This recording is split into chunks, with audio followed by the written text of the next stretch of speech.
Seorang polisi muda dengan seragam penuh wibawa menilang seorang kakek tua yang terlihat lemah demi mengejar target pungli. Namun siapa sangka, kakek itu ternyata seorang petinggi perguruan silat. Aksi arogan sang polisi berujung pada pertarungan di tengah jalanan yang disaksikan banyak orang.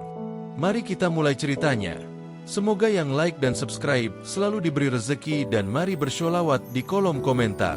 Matahari siang menggantung garang di atas jalanan aspal yang lengang. Suara mesin motor tua menggerung pelan, seperti suara napas seseorang yang menua. Di atas motor itu, seorang kakek tua mengenakan pakaian sederhana. Wajahnya tenang meski kerutan di dahinya bicara tentang usia yang panjang. Ki Jatmiko, nama sang kakek, melaju perlahan tanpa ada satupun tanda pelanggaran di matanya. Namun tanpa ia sadari, di tikungan berikutnya, seseorang sudah menantinya seperti serigala menunggu mangsa. Ibda Dimas berdiri tegap di pinggir jalan. Kacamata hitam bertengger di wajahnya, tubuh muda penuh rasa percaya diri. Di dadanya, tak ada lagi rasa peduli tentang benar atau salah, hanya angka-angka tilang yang harus dikejar untuk melaporkan target pada atasan.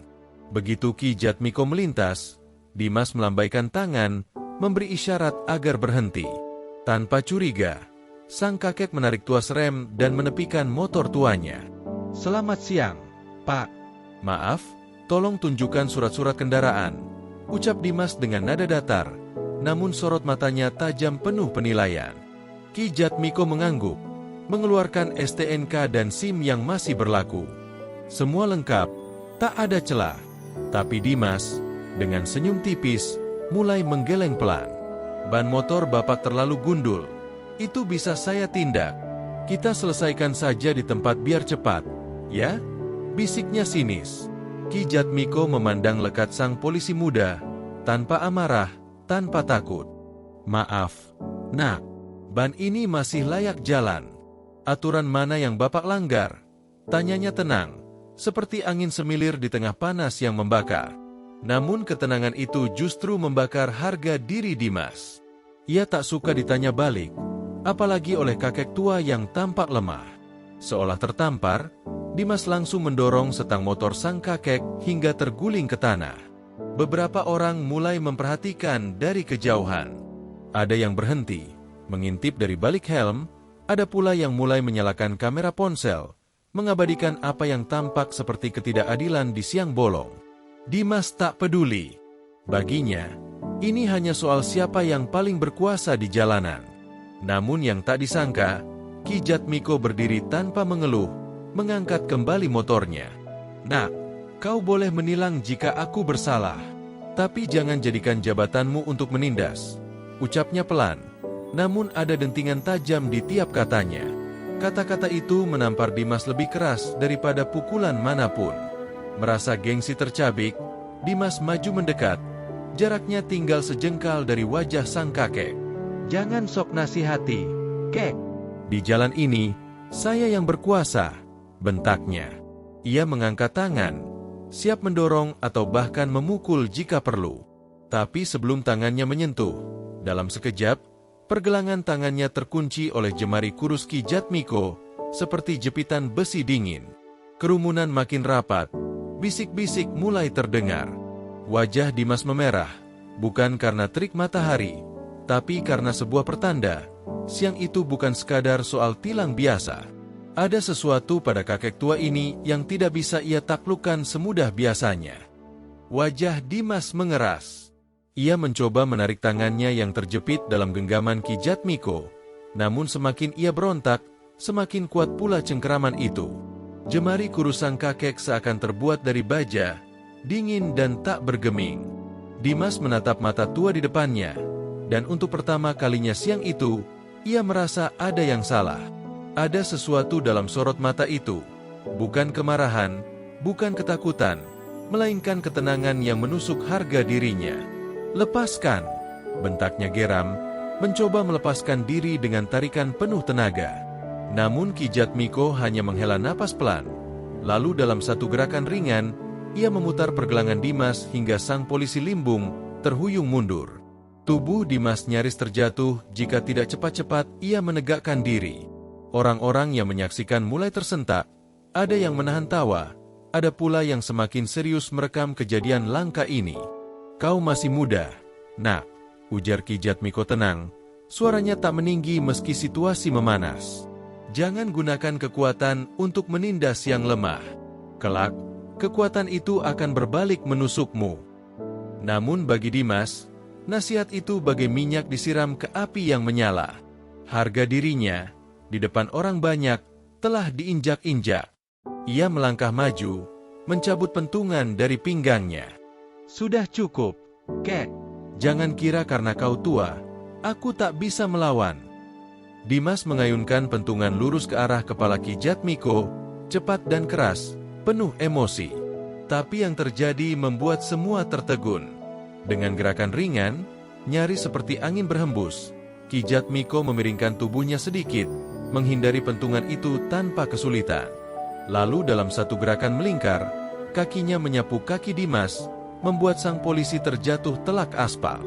Suara pentungan bergema keras saat terlepas dari tangan Dimas dan jatuh ke tanah. Kerumunan terdiam sejenak, lalu mulai gaduh. Beberapa orang berseru, beberapa lagi tertawa tak percaya. Seorang polisi muda dipermalukan oleh seorang kakek tua, di tengah jalan, di depan mata banyak orang. Kamera-kamera ponsel kini menyorot dari berbagai sudut, merekam setiap detik kekalahan Dimas yang tak terelakkan. Dimas bangkit dengan napas terengah.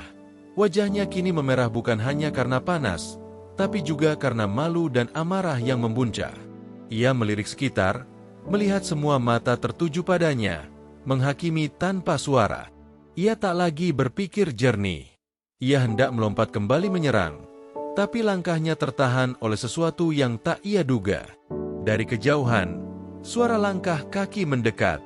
Beberapa pemuda berpakaian silat hitam-hitam muncul dari sisi jalan. Wajah mereka tegas. Tatapan mereka langsung tertuju pada Ki Jatmiko.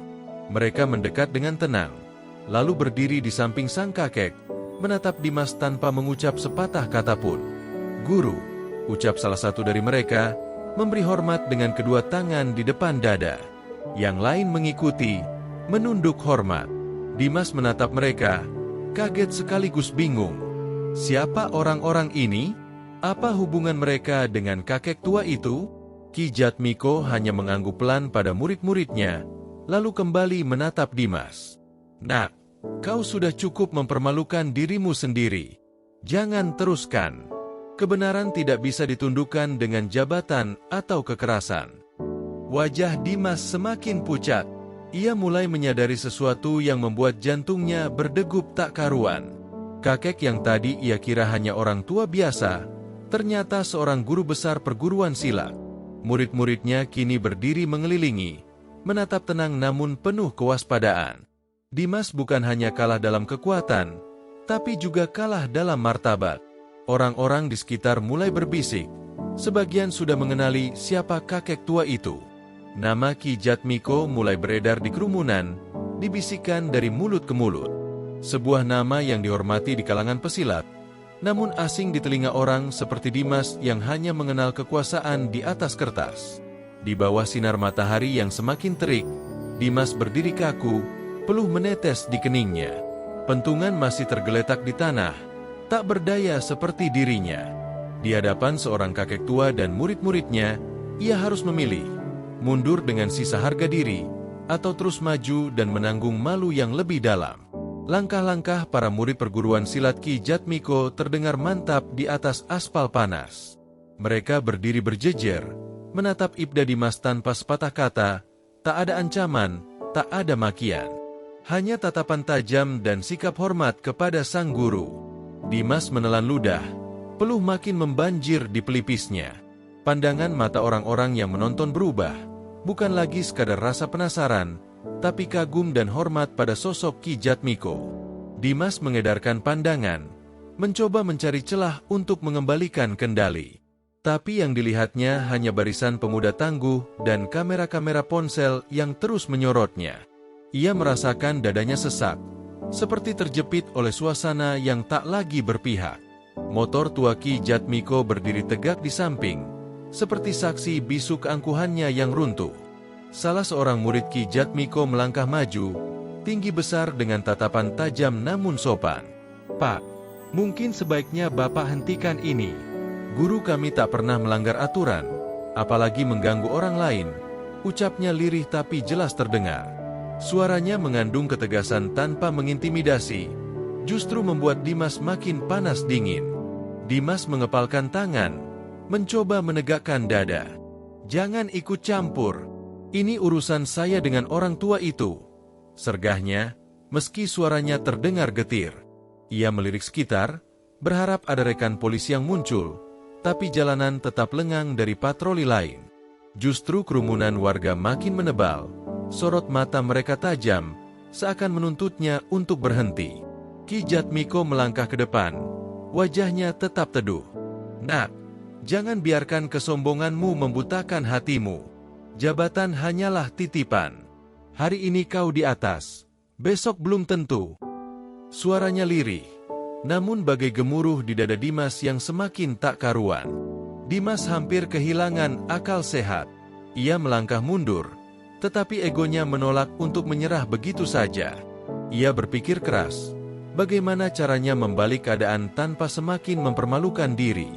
Namun semua mata tertuju padanya, menunggu langkah berikutnya, seperti hakim tanpa suara. Tiba-tiba terdengar sorakan kecil dari salah satu warga. Udahan aja, Pak, malu sendiri. Disusul tawa ringan dari beberapa orang lainnya. Suara-suara itu seperti cambuk yang mencambuk habis-habisan harga diri Dimas. Ia menggertakkan gigi, menahan amarah yang bercampur rasa malu. Langit terasa semakin terik. Dimas merasakan hawa panas di lehernya, bukan hanya dari matahari, tapi dari pandangan ratusan pasang mata. Ia sadar, semakin lama ia berdiri di sana, semakin besar rasa malu yang harus ia tanggung. Murid-murid perguruan itu tidak mengangkat tangan, tapi kehadiran mereka cukup membuat Dimas tak berkutik. Salah satu murid Ki Jatmiko berbisik, kami murid-murid beliau tidak pernah mencari ribut, tapi kami tahu bagaimana menghormati guru kami. Kalimat itu seperti paku terakhir di peti egonya. Dimas merasa seluruh dunia memandanginya sebagai pihak yang kalah. Ki Jatmiko memandangnya sekali lagi. Mata tuanya teduh namun tegas. Nak, lebih baik kau mundur. Mengalah bukan berarti kalah, tapi menyelamatkan diri dari kerusakan yang lebih besar. Suara sang kakek seperti embusan angin, namun membawa beban berat bagi Dimas yang hatinya sudah tercabik. Akhirnya, dengan langkah berat, Dimas menunduk. Ia memungut pentungannya yang tergeletak di aspal, lalu perlahan melangkah mundur. Tak ada lagi kata-kata yang keluar dari mulutnya. Suara deru napasnya menggema di telinga, mengiringi langkah lunglai yang menjauh dari kerumunan. Warga perlahan bertepuk tangan pelan, bukan mengejek, tapi seperti lega bahwa kejadian itu tak berakhir buruk. Beberapa menggelengkan kepala, sebagian lain menghela napas panjang. Kamera-kamera ponsel masih aktif, merekam Dimas yang menjauh. Wajahnya seperti bayang-bayang yang pudar di balik sorot matahari. Ki Jatmiko kembali menatap murid-muridnya, mengangguk pelan. Mereka pun berbalik, meninggalkan tempat itu bersama sang guru. Tak ada selebrasi, tak ada kata-kata kemenangan. Semuanya kembali pada ketenangan, seperti air yang jernih setelah riak-riaknya mereda. Tapi bagi Dimas, siang itu meninggalkan luka dalam yang tak terlihat. Ia tahu, peristiwa ini belum selesai. Di balik langkah mundurnya, ada badai besar yang menunggunya di depan. Bukan dari lawan, tapi dari konsekuensi perbuatannya sendiri. Tak butuh waktu lama, rekaman kejadian siang itu menyebar bak api yang menjilat ladang kering. Media sosial penuh dengan video Ibda Dimas dipermalukan di tengah jalan oleh seorang kakek tua yang tak lain adalah Ki Jatmiko. Potongan-potongan video itu dibagikan ribuan kali, disertai komentar pedas dari netizen yang mengecam tindakan arogan sang polisi. Nama Dimas menjadi buah bibir, bukan lagi karena seragamnya, melainkan karena aib yang terpampang jelas di hadapan publik. Di markas kepolisian, suasana berubah tegang. Suara telepon tak berhenti berdering.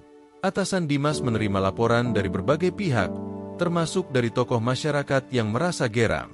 Kepala Kepolisian Resor, Kompol Handoko, menatap layar ponselnya dengan rahang mengeras. Video Dimas tersebar di grup-grup internal, bahkan sampai ke meja para petinggi. Tak ada lagi ruang untuk menutup-nutupi kejadian itu. Panggil Ibda Dimas. Sekarang juga, suara Kompol Handoko berat membuat suasana ruangan mencekam. Ia tahu, kesalahan seperti ini tak bisa disapu di bawah karpet. Terlalu banyak mata yang sudah menyaksikan, terlalu banyak telinga yang sudah mendengar. Ini bukan lagi sekadar pelanggaran kecil, tapi tamparan bagi institusi yang ia pimpin. Tak lama, Dimas masuk ruangan dengan wajah pucat. Sorot matanya kosong, pundaknya lunglai. Ia tahu apa yang menantinya, tapi tetap saja, dinginnya tatapan atasannya membuat tenggorokannya tercekat. Tanpa banyak basa-basi, Kompol Handoko melemparkan ponsel di meja, memperlihatkan video itu. Lihat sendiri kelakuanmu. Kau kira institusi ini tempat bermain-main? Bentaknya. Suaranya bergemuruh, penuh amarah yang ditahan-tahan. Dimas tak mampu berkata-kata, keringat dingin mengalir di pelipisnya. Semua pembelaan terasa sia-sia di hadapan fakta yang terpampang di layar. Kompol Handoko menghela napas panjang, mencoba menahan gejolak. Bukan cuma soal kau mempermalukan diri sendiri. Ini soal citra kepolisian. Masyarakat sudah cukup muak dengan oknum-oknum seperti kamu.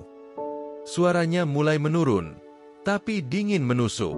Dan kau menodai seragam ini di depan publik. Dimas mencoba membuka mulut, namun suara serak yang keluar hanya terdengar seperti bisikan. Ia ingin meminta maaf, ingin menjelaskan, tapi semua terasa percuma. Kesalahan itu sudah telanjur menjadi tontonan nasional. Bahkan beberapa stasiun berita mulai menayangkan potongan videonya. Mulai hari ini, kau dinonaktifkan, lanjut Kompol Handoko tanpa ragu. Dan setelah evaluasi internal, kemungkinan besar kau akan diberhentikan tidak hormat. Saya tak mau nama baik institusi ini rusak hanya karena ego satu orang. Kalimat itu jatuh seperti palu godam di dada Dimas. Dunianya runtuh seketika. Harga diri, jabatan, semua yang ia banggakan lenyap di hadapan kenyataan. Ia tak bisa membalas, tak bisa membela. Ia hanya diam, berdiri kaku seperti patung yang remuk dari dalam. Di luar kantor, dunia tetap berjalan. Tapi bagi Dimas, semuanya berhenti. Langkahnya terasa berat saat keluar dari ruangan itu, seolah setiap mata menatapnya dengan hinaan yang tak terucap. Ia sadar, apa yang terjadi bukan sekadar akhir dari karirnya, tapi awal dari kehancuran yang lebih dalam, kehancuran yang ia ciptakan sendiri. Langit mendung menaungi kota. Di sebuah halaman perguruan silat sederhana, Ki Jatmiko tengah duduk di serambi, memandang tenang ke arah pohon-pohon tua yang rindang. Hening sore itu pecah oleh langkah seseorang yang perlahan mendekat. Murid-murid perguruan yang berada di halaman menoleh. Sebagian terkejut melihat sosok lelaki berseragam polisi, Ibda Dimas, berjalan tertunduk ke arah mereka. Tak ada lagi arogansi di wajah Dimas. Seragam yang ia kenakan kini tak lebih dari kain tanpa wibawa. Pandangannya redup, wajahnya kusut menahan beban batin. Para murid sempat ingin menghadangnya. Namun Ki Jatmiko mengangkat tangan, memberi isyarat untuk membiarkan pria muda itu mendekat. Dimas berhenti tepat di hadapan Ki Jatmiko, menatap lelaki tua itu dengan mata berkaca-kaca. Bibirnya gemetar, dadanya sesak oleh rasa malu yang tak terbendung. Beberapa detik ia terdiam, lalu perlahan ia berlutut, menundukkan kepala sedalam-dalamnya. Maafkan saya, Kek. Suaranya serak, nyaris tak terdengar. Saya sudah keterlaluan, menginjak orang yang seharusnya saya hormati, hanya demi kepentingan pribadi. Ki Jatmiko menatapnya lama, sebelum akhirnya menarik napas panjang. Wajahnya tetap tenang, namun ada sinar iba di matanya. Nak, ucapnya lembut, tidak ada manusia yang luput dari salah. Tapi yang paling penting adalah bagaimana kau menyadari kesalahan itu, dan tak mengulanginya. Dimas menggigit bibirnya, menahan gejolak perasaan. Tahu, semua telah hancur, jabatan, reputasi, kehormatan. Namun, di hadapan lelaki tua ini, ia menemukan sesuatu yang lebih penting dari semua itu. ketulusan untuk memperbaiki diri. Aku kehilangan semuanya, kek, lirihnya. Tapi, jika boleh, izinkan saya belajar. Tak lagi soal silat, tapi tentang bagaimana menjadi manusia yang benar. Ki Jatmiko tersenyum samar, lalu menepuk bahu Dimas dengan tangan tuanya yang kokoh. Silat bukan sekadar gerakan, nak. Silat adalah adab, kesabaran, pengendalian diri. Dan pelajaran itu terbuka bagi siapapun yang mau membuka hati. Sore itu, di bawah langit kelabu, Dimas duduk bersila di pelataran perguruan. Tak ada lagi pangkat di pundaknya, tak ada lagi ego yang membungkus. Hanya seorang manusia biasa yang berusaha menata ulang hidupnya. Di sekelilingnya, para murid perguruan menyambutnya tanpa pandang masa lalu. Karena di tempat itu, yang dihargai bukan jabatan, melainkan ketulusan untuk belajar dan berubah. Kadang, manusia lupa bahwa jabatan hanyalah titipan, seragam hanyalah kain, pangkat hanyalah tanda sementara. Kita seringkali terlalu sibuk menghias diri dengan simbol-simbol kekuasaan, mengira bahwa dengan semua itu, kita menjadi lebih berharga dibandingkan orang lain. Kita berdiri di atas podium, merasa lebih tinggi, memandang rendah mereka yang tak berseragam, yang tak berkedudukan, yang hidupnya tampak sederhana di mata dunia. Padahal, kehormatan sejati tidak pernah bertumpu pada tanda pangkat di pundak atau kilau lencana di dada. Ia tumbuh dari hati, dari cara kita memperlakukan sesama manusia. Dalam hiruk-pikuk kehidupan, dalam rutinitas kekuasaan yang melenakan, kita lupa bahwa manusia dinilai bukan dari atribut luarnya. Seragam bisa robek, pangkat bisa turun, jabatan bisa dicopot. Tapi budi pekerti, kebaikan hati, dan ketulusan tidak bisa direnggut begitu saja. Ironisnya, seringkali kita baru menyadari ini ketika semua yang kita banggakan perlahan-lahan hilang. Ketika orang-orang yang dahulu menunduk penuh hormat, mulai berpaling. Ketika kursi empuk kita kosong, dan suara kita tak lagi diperhitungkan. Kesombongan itu seperti menara pasir, terlihat megah, menjulang, mengintimidasi. Tapi di balik megahnya, ia rapuh, mudah runtuh oleh ombak kehidupan. Begitu angin kebenaran bertiup, begitu datang satu ujian yang mengguncang, menara itu hancur lebur, meninggalkan kita telanjang tanpa kebesaran semu yang selama ini kita sandang.